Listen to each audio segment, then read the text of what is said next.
Mobile लेके घूम रहा बता। কোনো হোটেল বুক করে আসেনি বাবা, এখন এই হোটেলটাতে গেছে আর দেখতে গেছে যে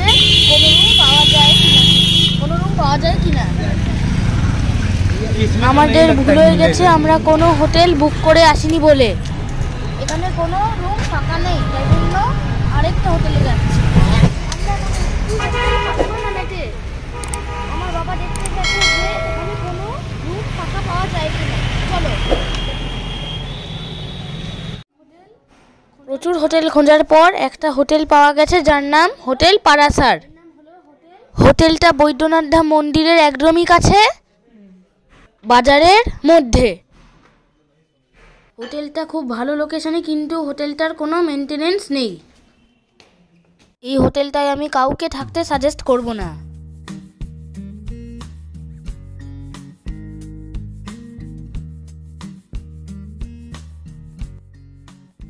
আমাদের হোটেলে কোনো রেস্টুরেন্ট নেই, তাই আমরা একটা হোটেলে এসেছি খেতে যার নাম বাঁকে বিহারি। এই রেস্টুরেন্টটা পুরো ভেজ, খাবার খুবই টেস্টি ছিল।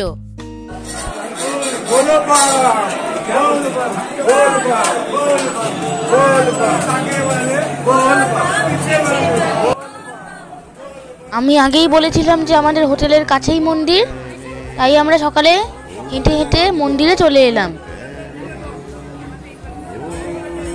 আজ 2023 সালের শেষ দিন, তাই মন্দিরে এখন খুব ভিড় আছে। তবে শুনলাম শ্রাবণ মাসে এর থেকে অনেক বেশি ভিড় হয়। এই মন্দির নিয়ে অনেক গল্প প্রচলিত আছে। রাবণ ছিলেন খুবই শিবের ভক্ত। তিনি শিবের দেখা পাওয়ার জন্য একবার কঠোর তপস্যা শুরু করেছিলেন, কিন্তু শিব দেখা না দেওয়ায় রাবণ তার 10টি মাথা একটি একটি করে কাটতে শুরু করেন। তারপর রাবণকে শিব দেখা দেন এবং তার ক্ষতগুলি সারিয়ে দিয়ে রাবণকে সুস্থ করে তোলেন। তাই ভগবান শিব এখানে বৈদ্যনাথ অর্থাৎ কিং অফ রেমেডি হয়ে পুজো হন।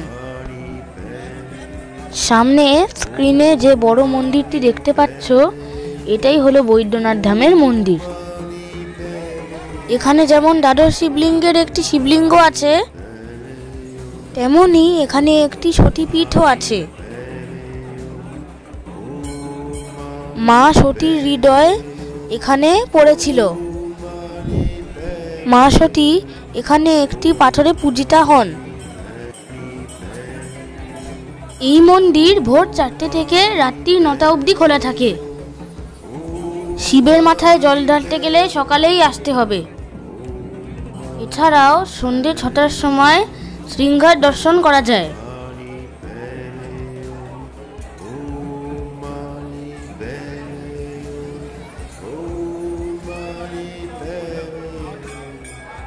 দেখতে পাচ্ছ শিবকে দর্শন করার জন্য কত বড় লাইন পড়েছে।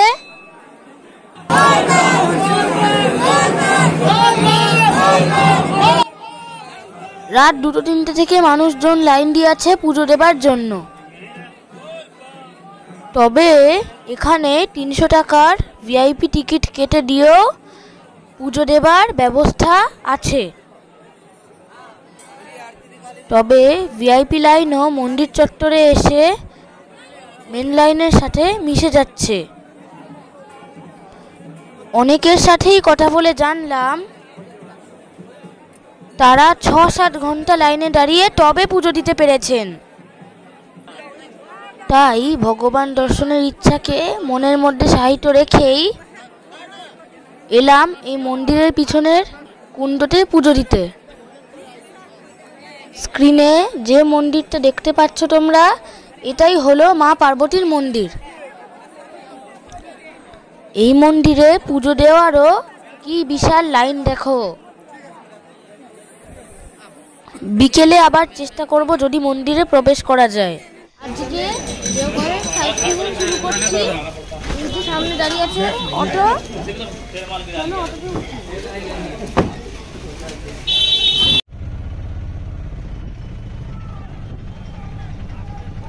রাস্তায় কি ভিড় দেখো, আমাদের অটো চলতেই পারছে না। সাইট সিইংয়ে আমরা প্রথমে যাব অনুকূল ঠাকুরের আশ্রম।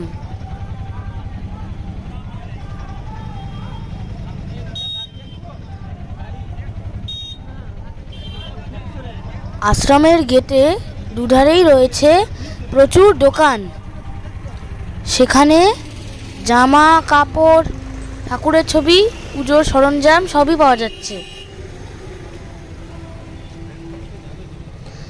আশ্রমে ঢোকার অনেকগুলি গেট আছে, কিন্তু আমরা মেন গেট দিয়েই ঢুকছি।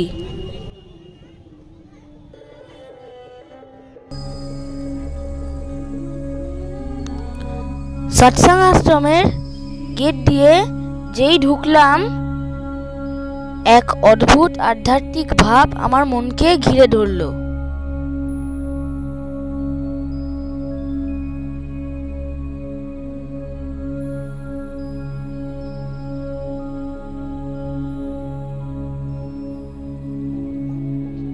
আশ্রমের পরিবেশ খুব শান্ত এবং মনোরম। এখানে আসলেই এক নিমেষে তোমাদের মন ভালো হয়ে যাবে। অনুকূল ঠাকুরের আশীর্বাদ নিয়ে আমরা চললাম বাকি আশ্রমগুলো ঘুরতে।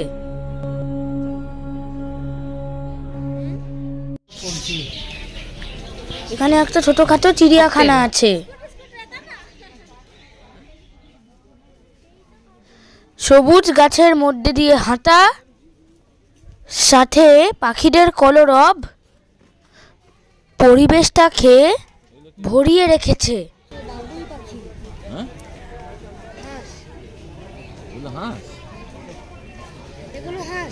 সাদা সাদা গুলো হাঁস?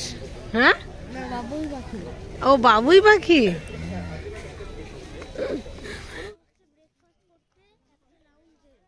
আশ্রমের শিষ্যদের এখানে থাকা খাওয়ার ব্যবস্থা আছে।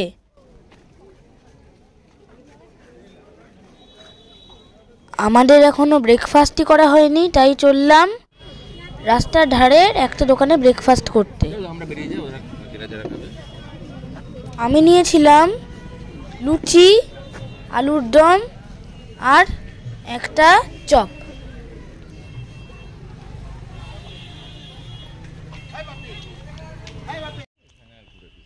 আমরা এখন এলাম বালানন্দ আশ্রমে। 1904 সাল নাগাদ বালানন্দ ব্রহ্মচারী এই আশ্রমটিকে প্রতিষ্ঠা করেন। বালানন্দ আশ্রমের মধ্যে ভিডিওগ্রাফি অ্যালাউড ছিল না বলে আমরা কিছু দেখাতে পারলাম না। আমরা এখন এসেছি নওলাখা মন্দির। এই মন্দিরে এখন রিপেয়ারিংয়ের কাজ চলছে। এই মন্দির তৈরি করতে লেগেছিল 9 লাখ টাকা। তাই এই মন্দিরের নাম নওলাখা মন্দির। এটি একটি রাধা কৃষ্ণের মন্দির। এখানে আছে রানী চারুশীলার মূর্তি, যিনি এই মন্দির নির্মাণের পুরো অর্থই দান করেছিলেন বালানন্দ ব্রহ্মচারীর নির্দেশে। ওই সামনে দেখো রানী চারুশীলার মূর্তিটি। এখন যে জায়গাটিতে এসেছি এর নাম তপোবন আশ্রম। পৌরাণিক গল্প অনুসারে ভগবান শিবের আশীর্বাদ পাওয়ার জন্য রাবণ এখানেই বসে তপস্যা শুরু করেছিলেন, কিন্তু ভগবান বিষ্ণুর নির্দেশে হনুমানজি এসে রাবণের তপস্যা ভঙ্গ করেন।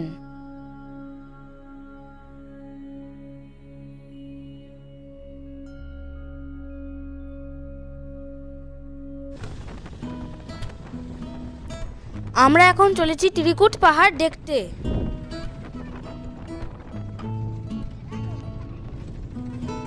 ওই দূরে দেখো ত্রিকুট পাহাড়টা দেখা যাচ্ছে।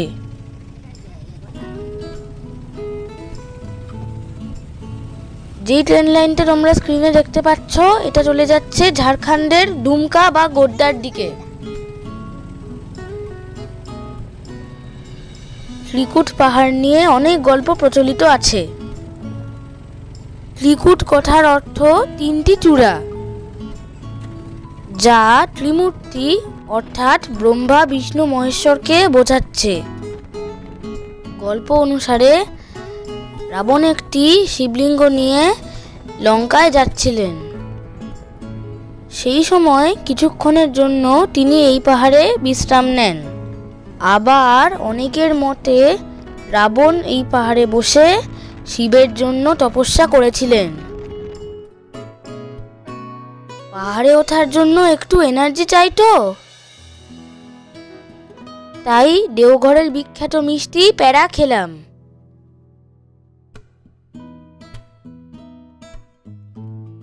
এই যে উঠতে শুরু করেছি ত্রিকুট পাহাড়ে। দেখতে পাচ্ছ পাহাড়ে খুব ভিড় রয়েছে, সাথে প্রচন্ড বাঁদরের উৎপাত।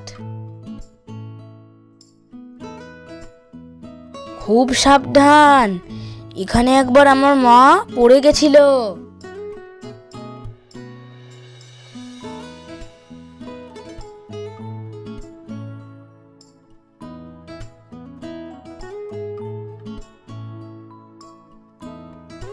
এটাই হলো রাবণের গুহা, যেখানে বসে রাবণ তপস্যা করেছিলেন। আমি গুহার মধ্যে গিয়ে প্রণাম করে এলাম।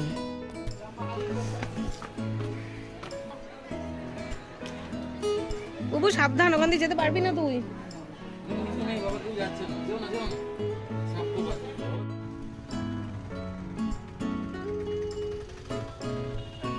এই মা দুর্গা ধাবার পেড়া খুব বিখ্যাত।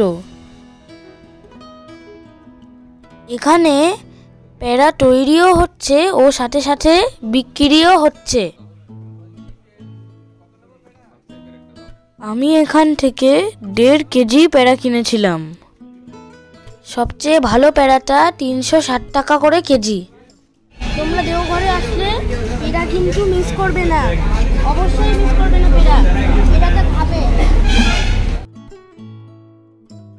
এসেছি দেওঘরের শেষ স্পট রামকৃষ্ণ মিশনে। রামকৃষ্ণ মিশনের শান্ত পরিবেশে এসে আমার মনটা শান্ত হয়ে গেল। এখানে আছে স্কুল ও হস্টেল। মা আমাকে বলছিল আমাকে এখানে রেখে চলে যাবে, কিন্তু আমি একা থাকতে পারবো না, তাই আমি ফিরে চললাম মা বাবার সাথে।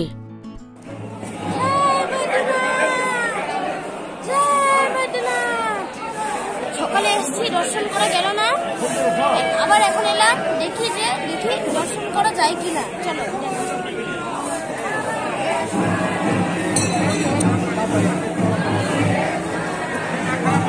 ওই দেখ কত বড় লাইন। সাইট সিন করে আবার এসেছি মন্দিরে। এখনো লাইন কিছুই কমেনি। সন্ধে 6:30টায় পার্বতী মন্দিরের চাতালে আরতি হয়, এটা কিন্তু তোমরা মিস করবে না।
আরতি দেখে আমরা চললাম বিশ্বনাথকে দর্শন করতে।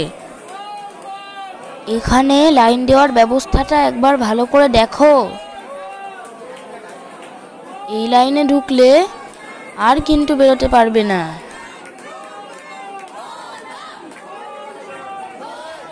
অসুস্থ বোধ করলে এই লাইন ছেড়ে বেরোতে পারবে না।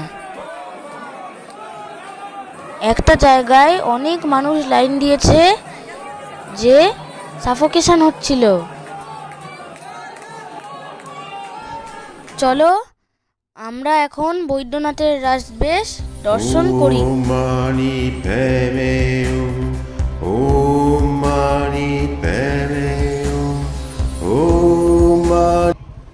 3 ঘন্টা লাইন দিয়ে আমি অবশেষে বৈদ্যনাথের দর্শন পেলাম।